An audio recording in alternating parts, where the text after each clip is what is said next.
Greetings, y'all. We're live. Oh, I thought you. Hello, and welcome to another edition of Theories and Thoughts podcast with your hostess, Anya. And Fancy. today we'll be talking about dyslexia. So, Stay tuned.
yeah, I literally just a few minutes ago was like, what's going on? So, welcome, you guys. Get in our chats. Tell us where you're viewing us from. How you doing? How you doing? I have a. I don't know why that looks like that. I've been having this makeup on all day, so it look like all day makeup. Hi, Fancy. Hi. What?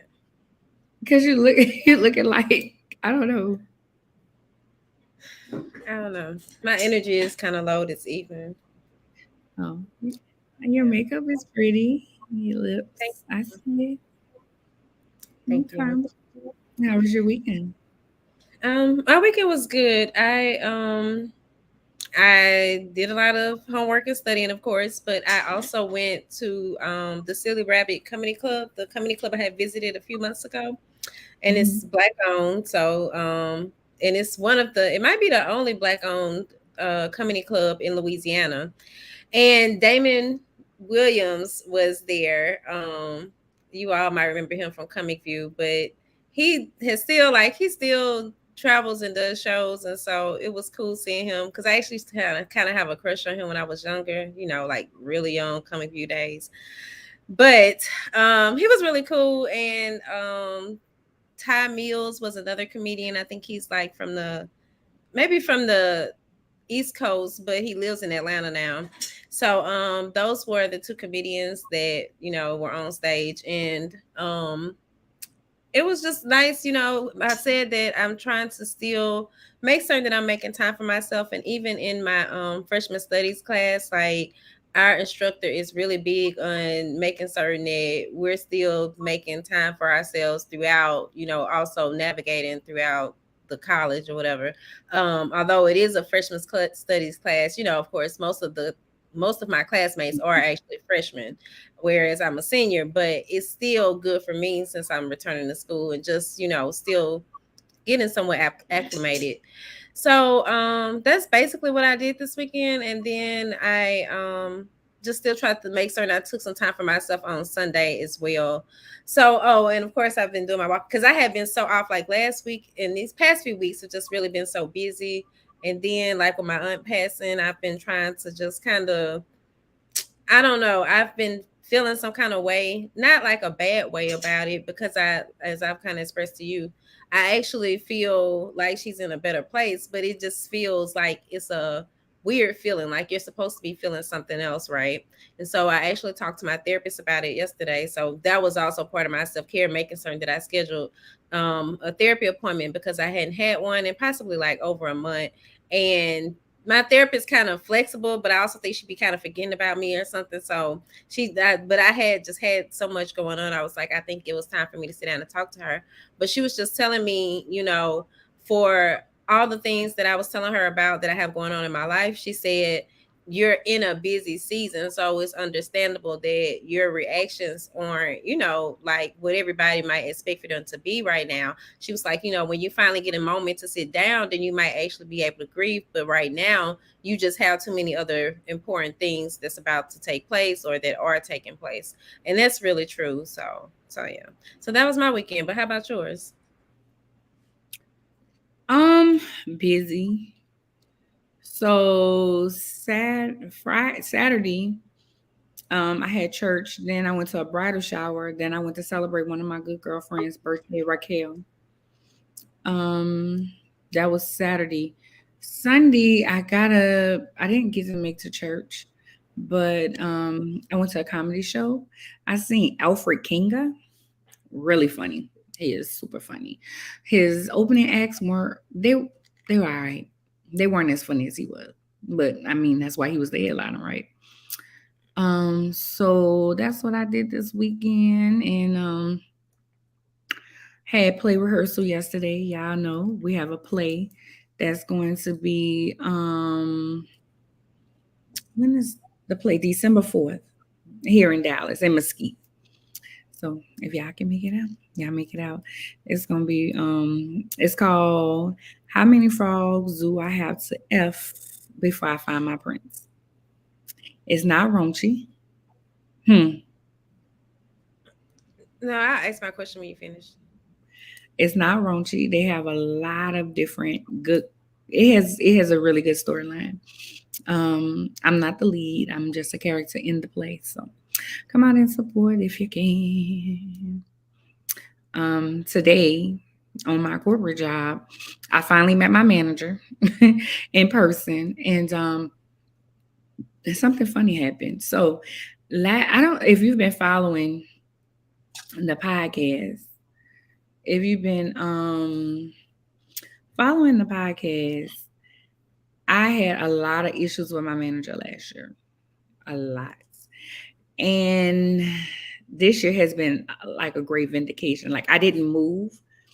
So it was like now God is just showing me why he didn't have me to move. So we had a meeting with the big wigs. It was a town hall, but before that, we gathered by my old manager and well, we gathered by one of my old up managers' office.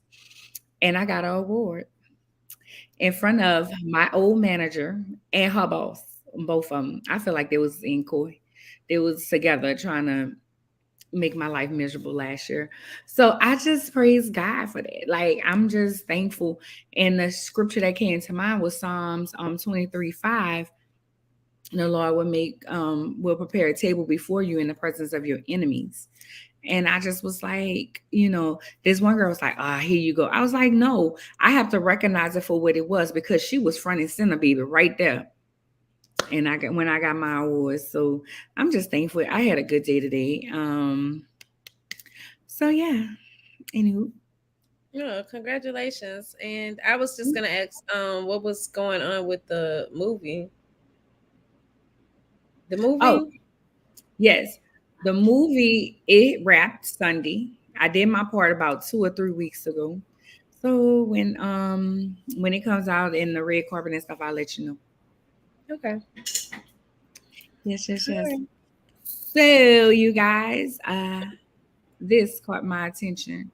There was a video floating around of John Boyega. Don't Boyega. make me lie. I thought it was like Boyega, but I don't want to lie. Boyega. Boyega. What have you? And it was him saying, how about take a look? Let's see if it works. I've said it openly. It's just a preference. I like my women black, Me too. and I feel just separate from a political statement or anything like that. It's just they fine as hell. They, melanin levels got to be over 75%. You know what I mean? Thickness got to be there. Style got to be there. We got to laugh at the same jokes. We got to bump to the same music. It's just got to be a flow. That's right. You know what I mean? So yeah. And you can't have conversations about white supremacy. All right. So he caught a lot of slack. A lot of people had an opinion about his preference. And we wanted to talk about it because it caught our attention this week. Fancy, you want to go first? Well, I mean, like a lot of people have already said, I think that he did it in a very tasteful manner, in a way that he didn't have to, like, he didn't insult or put down any other group or anything.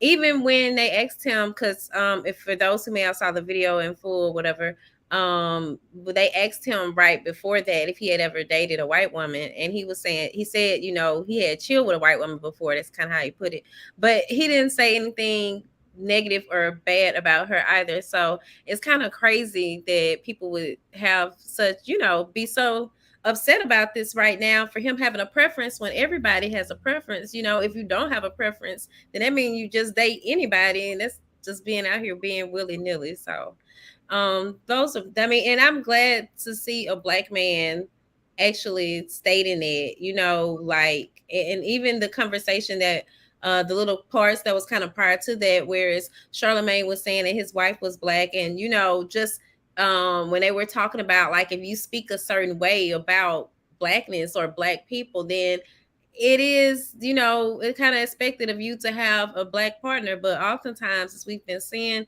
just in so many celeb cases, like, it'll be some of the main people that we're getting behind, and like, yeah, they really for us, and then all of a sudden we discover that their partner is, of another ethnicity.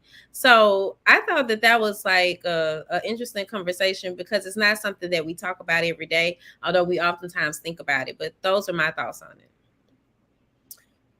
I agree 100%. I always say that you can have a preference, but you don't have to put down the other person. And I just want black men who like white women and other races to get into that. I'm on TikTok, and there's a TikTok, and the guy's like, I don't like black women because this, I prefer white women because this, that, and the third. And they're always quick to say, oh, black women, they get in your face, they this, they that. And all of us do not get in your face. But yeah, if I have a reason to get in your face, I'm going to get in your face. That's it. That's all. But at the end of the day, like he said, this is what I prefer, what my preference is. For me, I like fat boys. Will I date somebody that's not fat? Yes, I have. But my preference is a fat boy. I like fat boys. But I like my fat boys a certain way, if that makes sense. I like them big. I like them tall. I would date somebody that's shorter. About my skin tone. I don't prefer light-skinned men, like really, really light-skinned men. It's not my preference. Sometimes I hold a conversation with them, but that's just not my preference. That's not, honestly, right now, I want me a chocolate man. I want a chocolate boy. That's what I want. But again, he gotta be thick. Like, I don't. But again, I'm not putting down nobody that look any other way. I was engaged to a white man, but my preference is, and we have to get into a person's preference. Some men don't like big girls. I'm a big girl, and that's okay. Don't put me down just because you don't like big girls. Just say you're not into a bigger woman, a BBW. But don't be dogging. Like, that be my problem. That's my problem. Don't dog me just because I'm not your preference, or try to act like, oh, well, this, that, and the third. No. What you was about to say?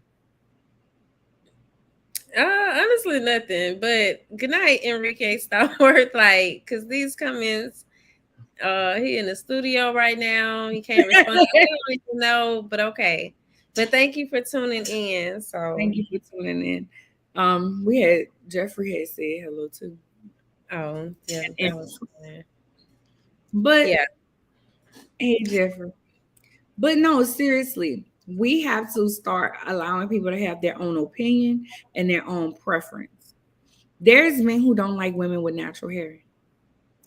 I met a guy. I remember meeting a guy and was talking to him. And when I met him, I had a wig on. And he told me this was years ago, probably 8 years ago. And when we were talking, I said, well, my hair is natural. He said, I would prefer if you wore a wig.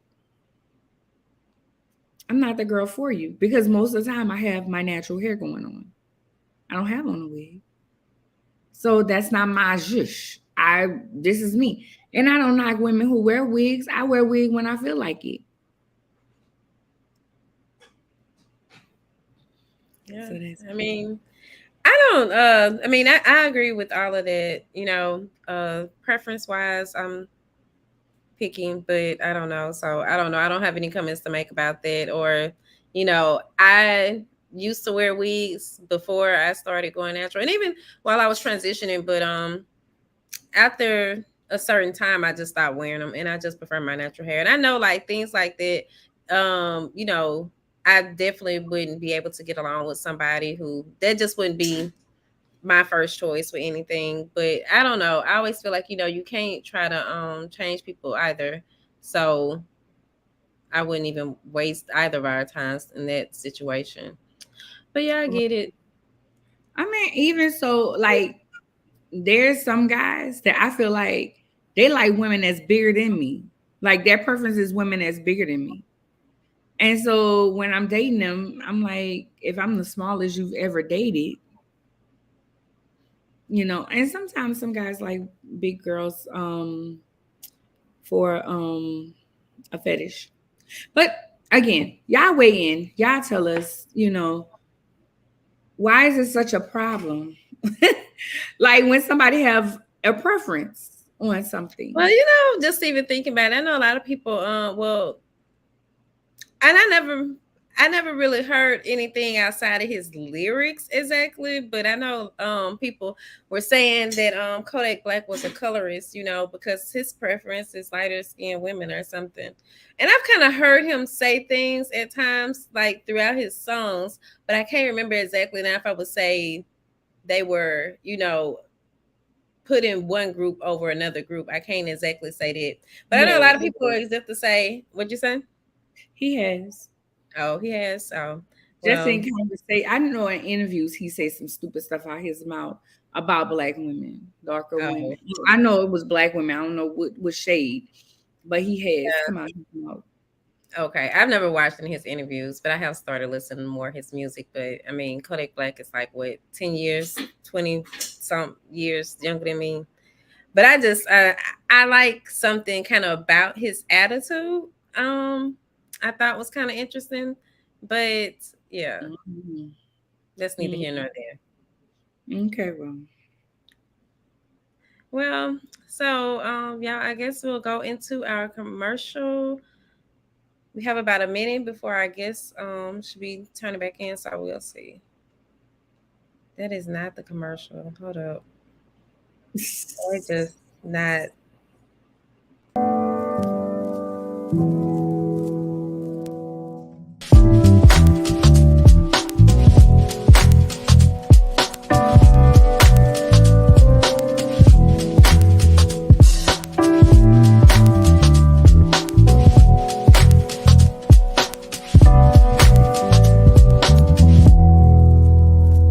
I really want to pee. Like, okay, well, why are you here with me? Right. Like they started. We do need men, and I had a chance to just talk to her and tell her, and she was like, "Well, you doing all this and third," and I say, "I have to."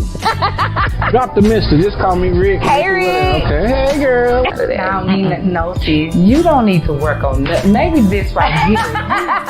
You good. Because Liz, so, fans. What the? Well, thank y'all for joining us for this episode of Theories and Thoughts Deep Dive.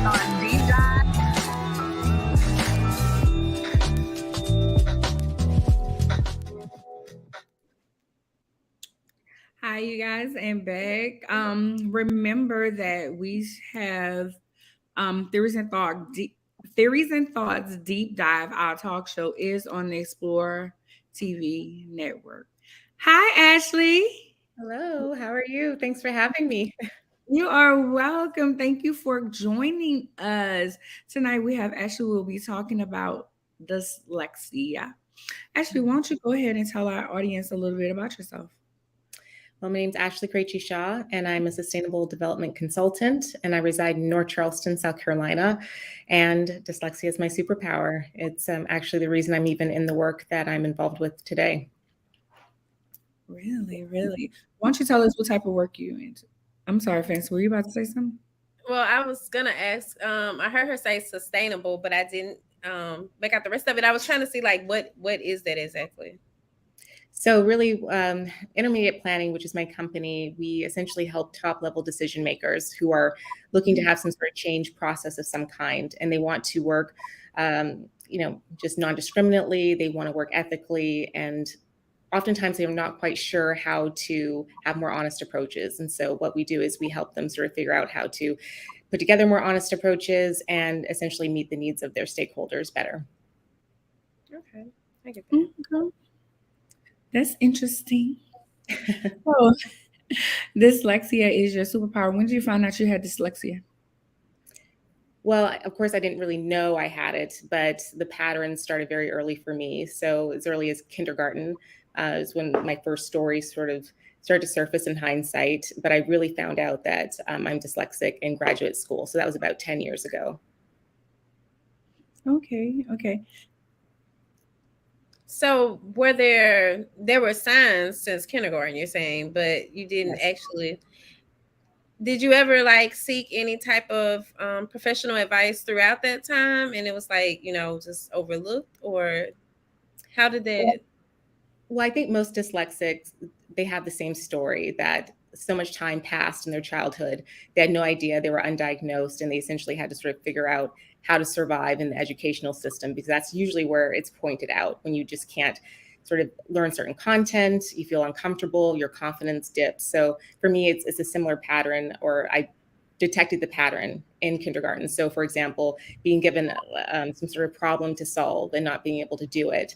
And then again, being a slow reader, that was a big one, because many people refer to dyslexia as a reading disability. And really what it is it's an auditory and visual sort of disorder. I've never heard of it that way, but that actually makes a lot of sense now that you say that. Yeah. I'm a self-diagnosed dyslexic. Okay. And what are the patterns you see? I skip words. I don't comprehend right away sometimes. I have to reread it. I add words. Some words I can't pronounce as other people will be able to pronounce it. Like if you read the word and say it, I can read it that way, but I won't be able to phonetically say it. Yes. Go ahead. Yeah, no two dyslexics are alike, and that sounds like some really common patterns that dyslexics report and say that they experience on a regular basis. And I've had all of those too. So, but keep on going. It sounds like there's more examples though that you have. That's awesome. So I'm a journalist, and Fancy is an editor in chief. So one time, I didn't even tell her I was dyslexic. I just handed over something. And then I told her afterwards, I said, well, I'm dyslexic. She said, well, I knew it was something because your writing is good, but I might miss a word or look over a word. Yes. So here's my thing. In high school, it was awful. You have to read different things, and being undiagnosed, you're reading slower than everyone else. How did that affect you? Did you have that? Was that one of your issues in high school, or tell us? 100%. I think that the tragedy of dyslexia when it's undiagnosed is that your confidence takes a dive. And even if you succeed in some small way, oftentimes you can feel as though you're an imposter. Like, you're not really doing as well as you think you are, or you're tricking somebody. And so the confidence definitely takes a dive. And I think it's really dyslexics who sort of make it in the world and sort of find a way to make it their superpower. Those are the ones that I believe have the most tenacity. For some reason, just keep on going and find a way, these tons of workarounds to get around sort of the systems and the sort of the rigid sort of ideas about what intellect is or how to do something a certain way. It's like we're always having to be creative and working around these limitations, or the scrambling, if you will, going on in our brains. I'm curious to know, before we get into how exactly dyslexia is your superpower, what were some of the workarounds that you used? How were you able to hide that, or make it less obvious? So over time, new patterns developed as I was someone who didn't want to give up on school. I actually liked school. Many dyslexics don't like school at all. They're always trying to escape and trying to find a way out. But I enjoyed the structure of school. So that was sort of easy for me. I knew I wanted to be there, but it was like, well, how am I going to survive there and succeed? So a workaround for me was finding out that, okay, well, I can't just, take information one way. I actually have to put in the hours to learn information like 3 different ways. And so it's just, having to learn that over time. Okay, well, I'll learn this material if I take this sort of course of action. So that's one major workaround that I learned very early. That makes sense. Yeah. Yeah. So, it being your superpower, when you say that, what exactly does that mean? At this point in my life, I can say that it's rare that I have to do things that I don't want to do in terms of work. And it's become a superpower because it's what distinguishes me now. It's a strength because I have value in the marketplace for the way my mind works. And so, that to me is a big win, and that makes it a superpower. It's not many people can do exactly what I do. And I think a lot of that has to do with the fact that I think creatively and very differently, but also follow a structure oftentimes, because my work is very structured, but the kind of solutions that I seem to be able to come up with, or the way I'm able to relate to clients, it's pretty unique, I feel. Okay. And you relate that back to the fact that you just said that you had to learn to be more creative, because you have dyslexia. Okay. So that makes a lot of sense.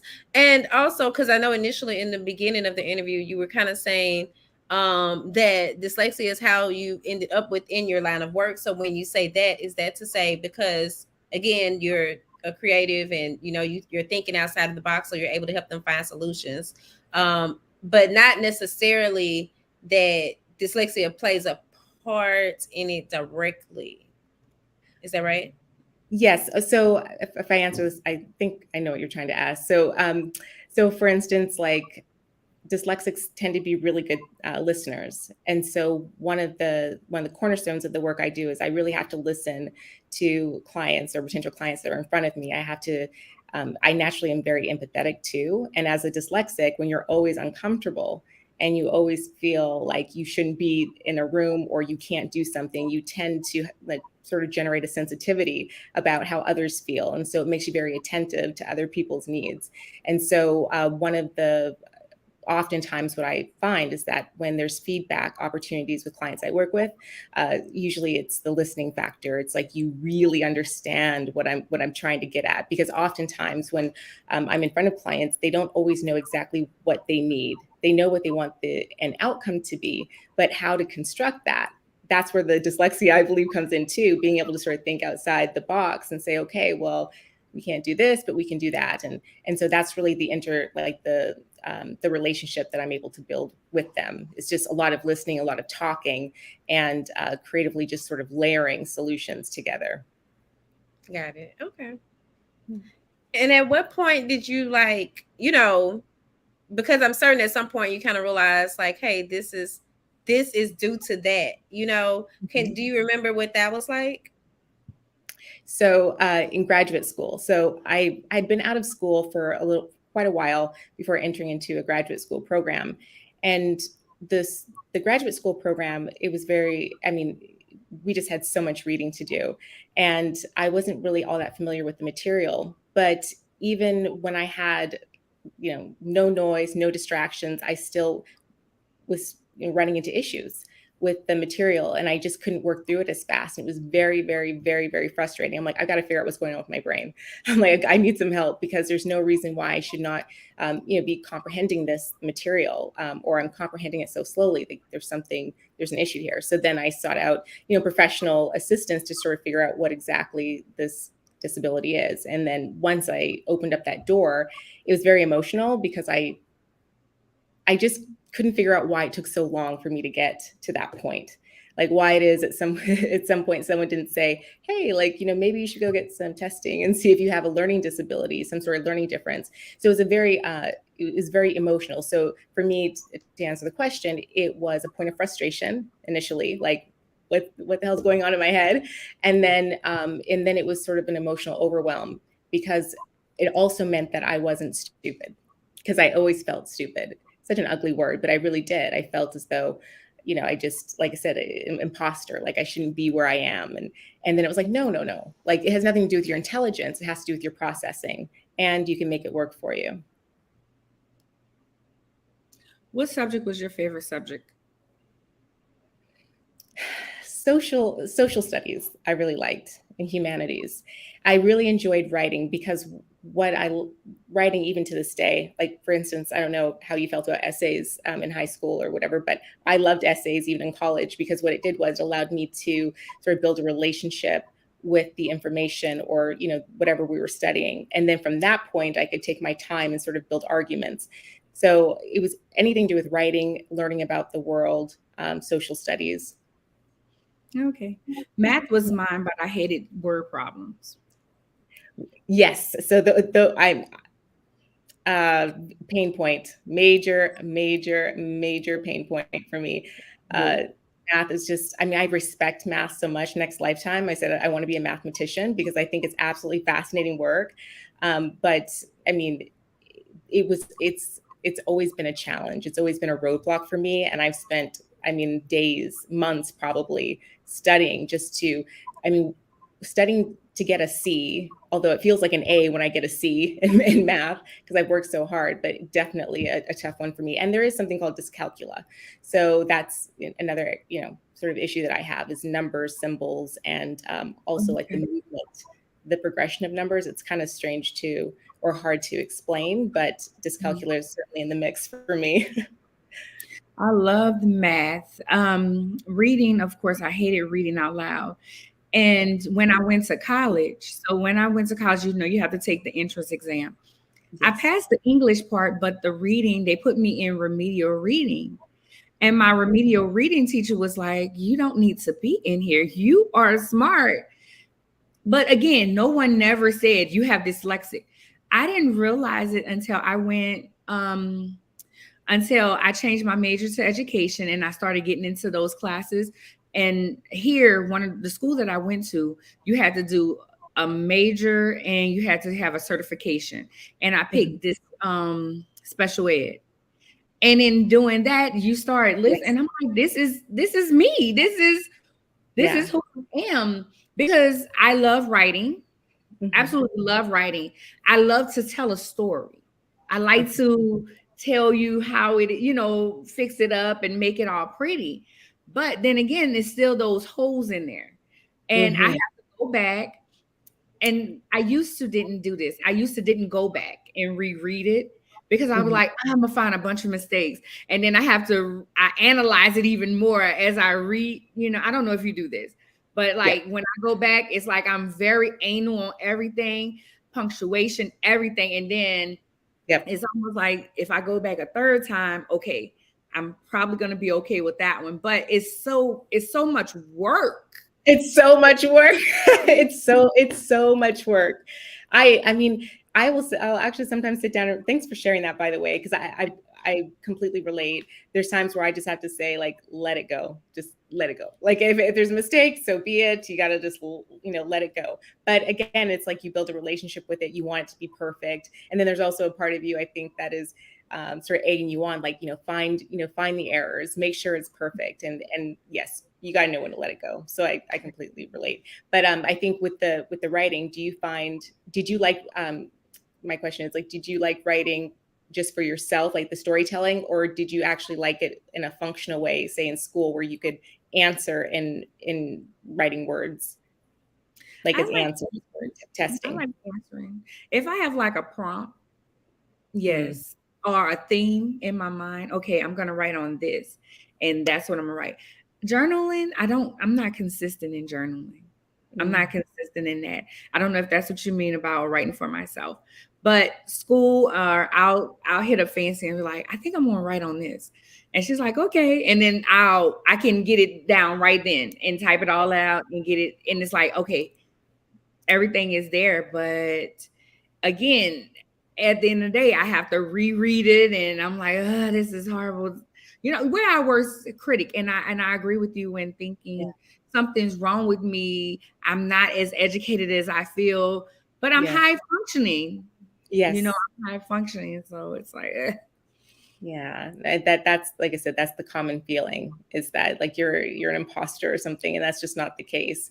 And I would encourage you to find to go get some testing done so you can, because there's some nuances in what they can tell you about how your brain works, but once you get that information, it can be really, really helpful to you and help you sort of build new skill sets, to even be more efficient, because ultimately what dyslexia does is it takes time away from you, like so much time.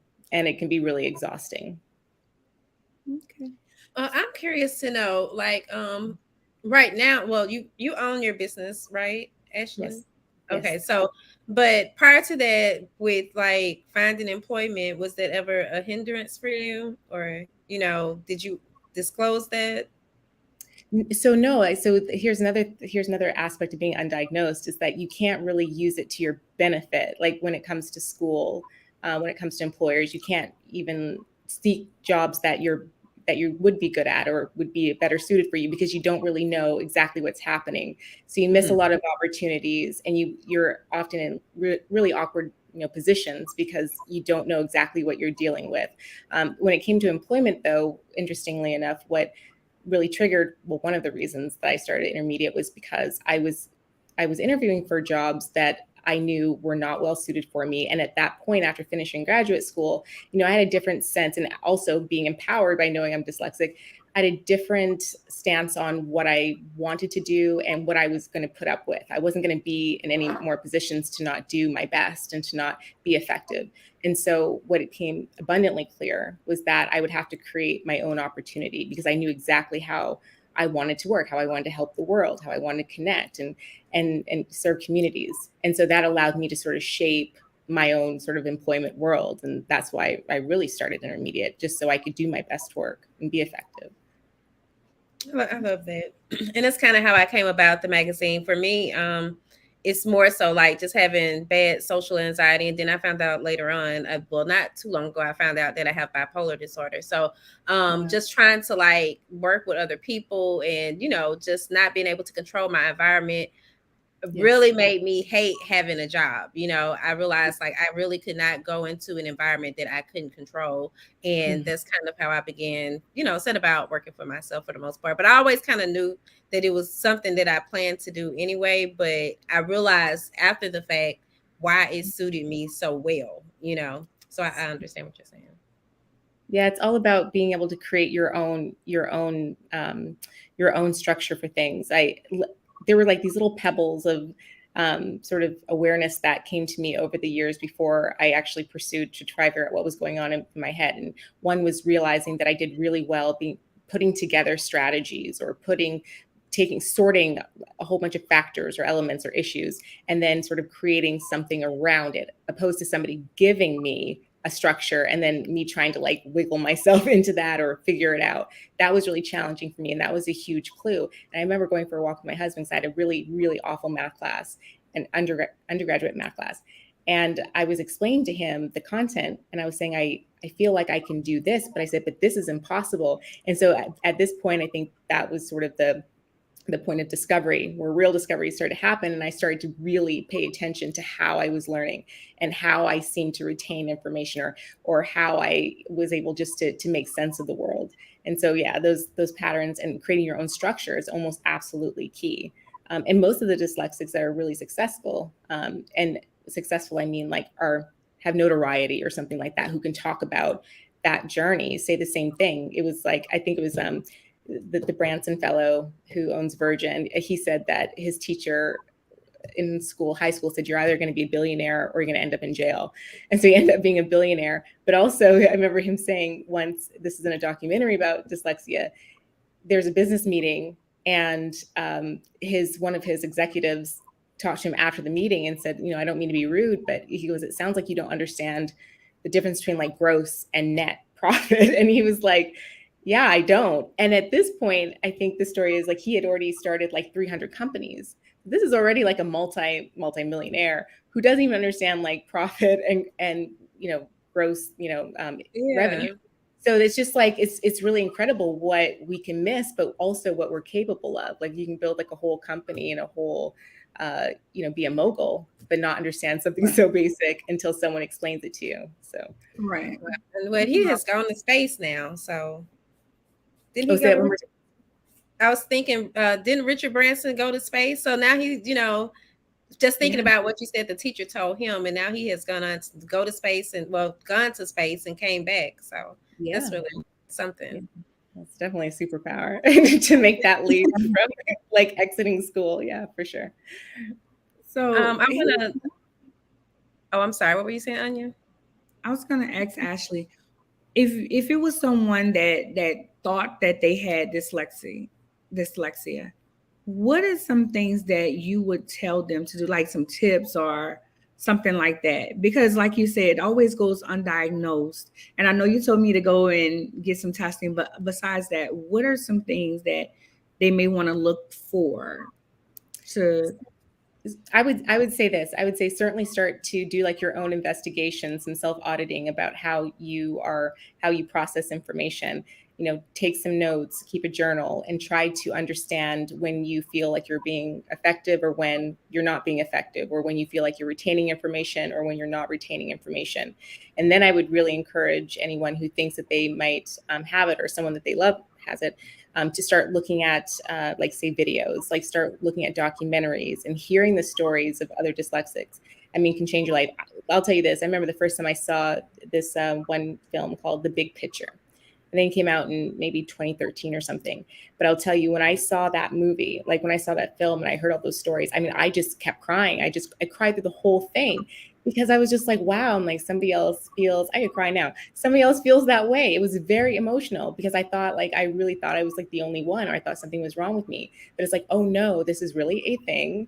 Other people are working through it, and other people, are finding a way to win. And yes, and you are an intelligent person. I think that was always the hardest part for me, was that I would have all these sort of string of successes in school or whatever, but then something would sort of knock me down a peg, and I'd be like, oh, you know why? Because I'm not very smart. I got lucky those few times, right? So so just find community is what I would say. Find community. And then from that point on, seek some more formal, maybe assistance or analysis or evaluations, I guess you could say. Okay. Yeah.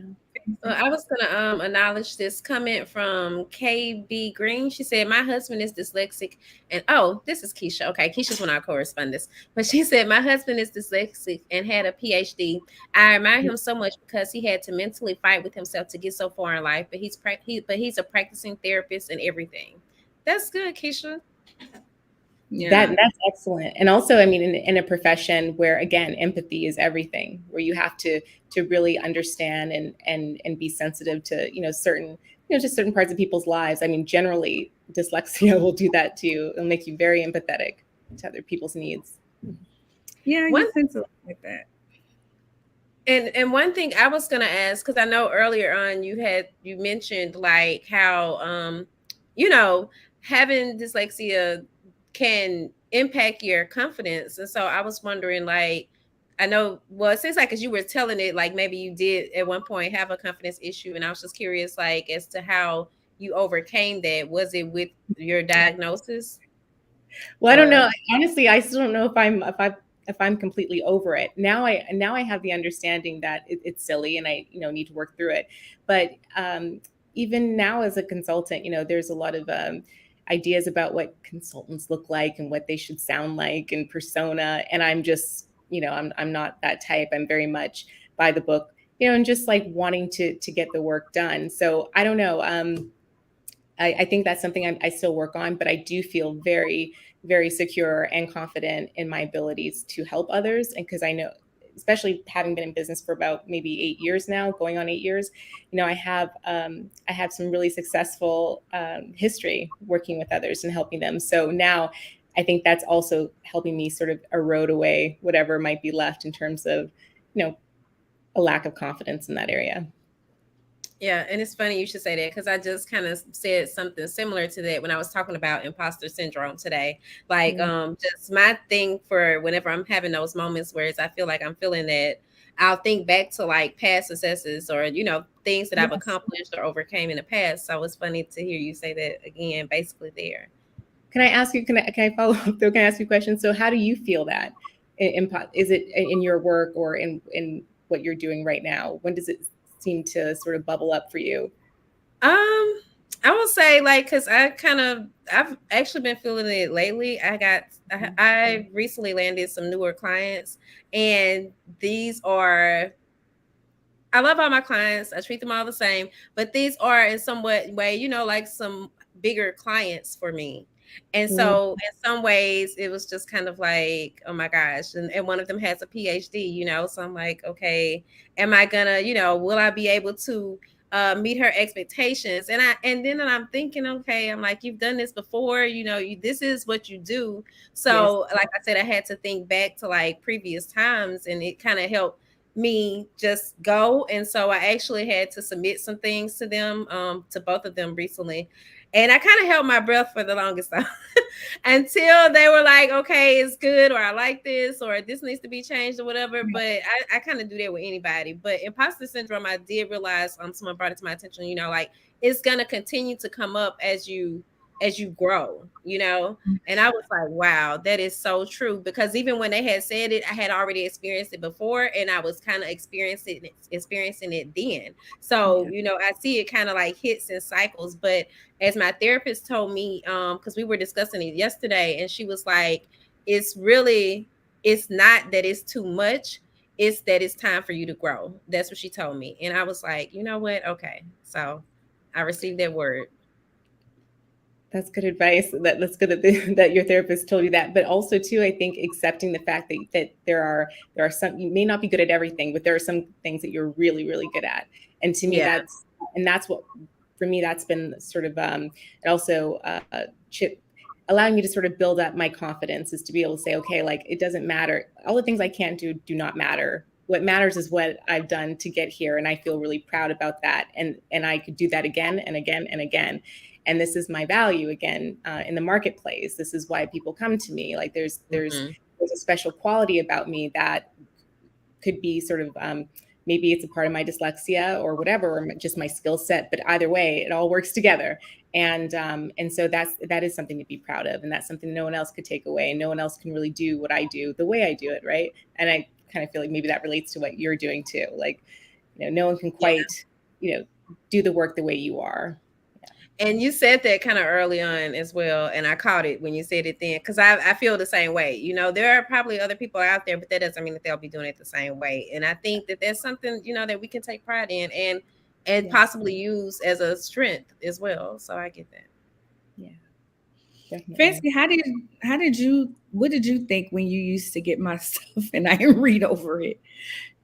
And you were, because I read so much, so for me, it's just like, and really people would be amazed at like the level of education that a person might have, and then how they actually write. Oh, so, once you look at it that way, to me, it's just all the same. It's just like, hey, you need to get in here and fix this, or whatever the case may be, but I don't really just like, I just kind of knew, like with yours, you are a great storyteller, and you would really be telling a story, but then I would kind of notice, it was just like a lot of little patterns, but at the same time, the storytelling overpowered that. So I just thought that would be interesting to hear from someone that wasn't dyslexic, reading something from someone that was dyslexic. So I relate to everything you all are bringing up 100%. I've worked with the same editor for about maybe 15 years. And even when I give him things, I'm like, okay, like I'm trying to prep him for it. And like, and I remind him what I'm not good at. And he's like, been there, done that. I get it. He doesn't want to hear it, but I'm like, I feel like I have to sort of like, I don't know, hedge myself a little bit and prepare him for the material. Well, I do the same thing though, even when I submit things, to people or to another editor. And I think it's just really, and something you said earlier caught my attention, but it made me think, like as an artist, we're like, I see it as us being artists. So we're sensitive about it, and releasing it to the world. So yeah. Thank you for saying that, because I feel the same way. Sorry, no, I don't draw, I don't sing, or I try to, but I don't really sing. I don't play an instrument. I don't do anything like that. But what I am doing really is my artistry. And I feel, and that gives me a ton of confidence, and I feel really good about that. And I know that may sound silly for someone who technically works as a consultant, but really the way I'm able to piece together and solve problems. I mean, sometimes I impress myself. I'm like, like a little pat on the back, like good for you. Like, I don't know, I don't know how many people could have, brought that together. So, that's a confidence builder right there. Sorry, I didn't mean to cut you off though. No, you're fine. I was just about to say, I laughed like I did because I always have fancy. I hope you like it. I hope this is good. When I submit it, and she's like, girl, because she said one time, she said, I used to be like, wait, I hope it, what am I about to read? But it's so funny. And like you said, dyslexic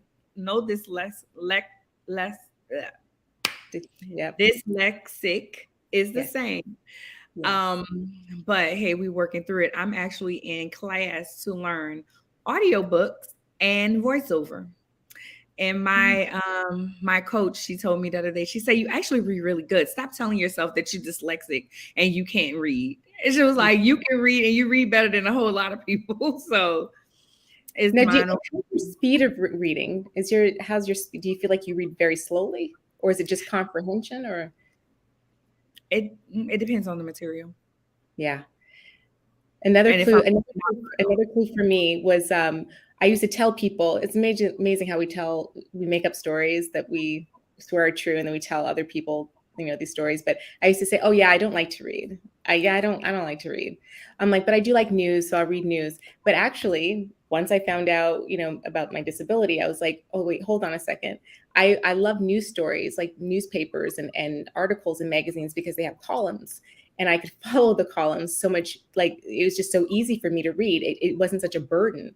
But that was why, but I created the story to say I didn't like to read. I love to read. But the problem is that it's been so hard to read, and it takes so long to read, and it takes so much effort to get through material that it exhausts me.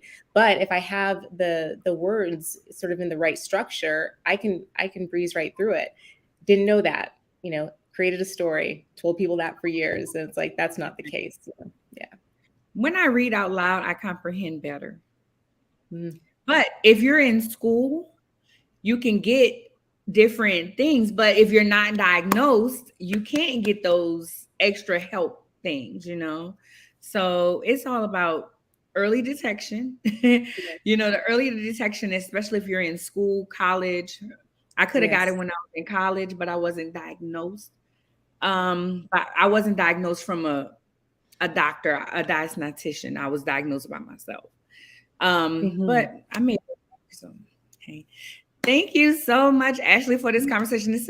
You have dropped a lot of good gems. And we've been picking them out. Thank you so much for joining us. If you guys would like to get in touch with Ashley, you can reach her at, I'm waiting for it to come back around.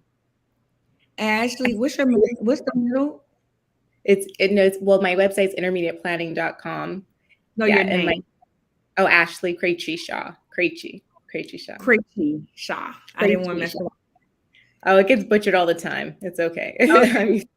You say that part. You can reach Ashley at intermediateplanning.com. Intermediateplanning.com, intermediateplanning.com. That's for our audio listeners. And on Facebook is Intermediately, INTERMEDIATELY. I tell you, I get a lot of practice doing that every week. I don't know why I put myself through that, because Because Fancy could clearly read it, but I'm the one who does it every Yeah, week. extra. I know. I do the same thing. I do it every week. It's challenging. Thank But you for everything you all shared too, because it was really, I mean, it's really nice to hear from other women who are still kind of dealing with, some of the challenges they face and still working through them. Like, it doesn't ever really maybe go away, but just hearing from you all was really great for me. So thank you. Comforting. Yeah. Well, thank you. You're welcome. Blessings.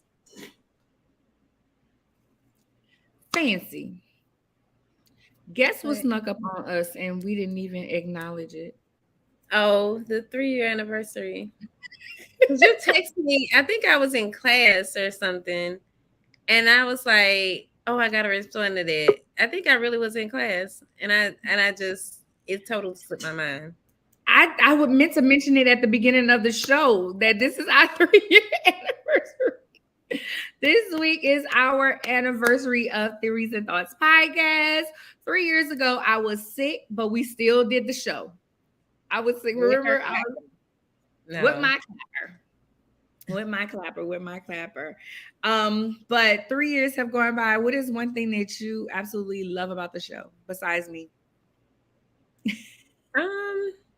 I think all we learned so many different interesting things that we can apply to our lives. Like even with my aunt passing, and then Dylan had one of her close friends, someone close to them passed, and she didn't know how to comfort them.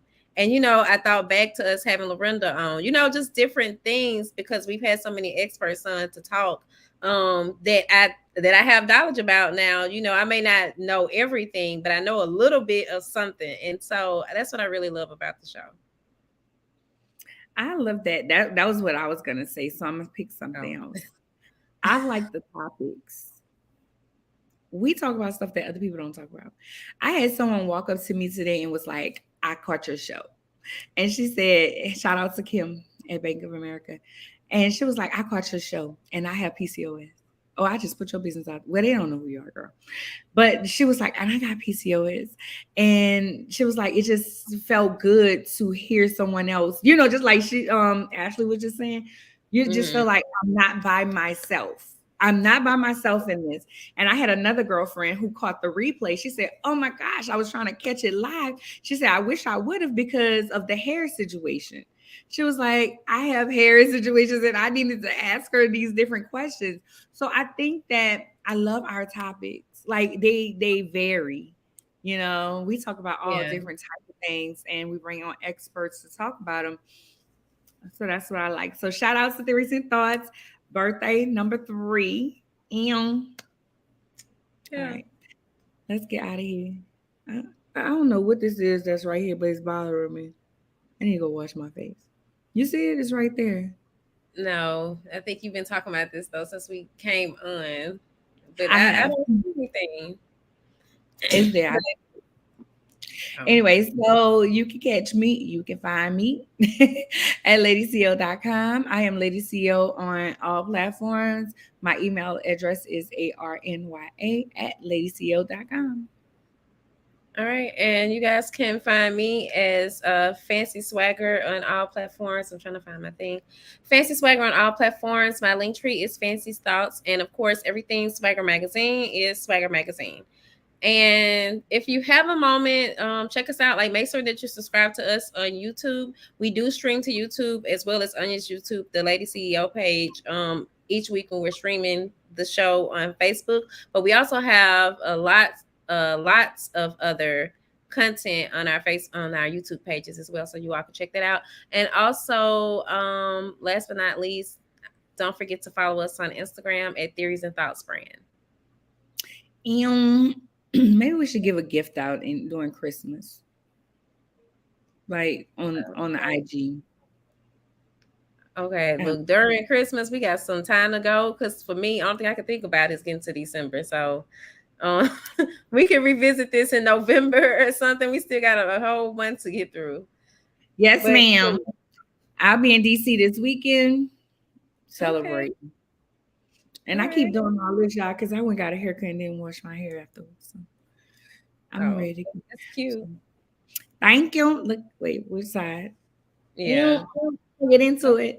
Anyway, we're gonna see y'all later. Bye. Peace and blessings.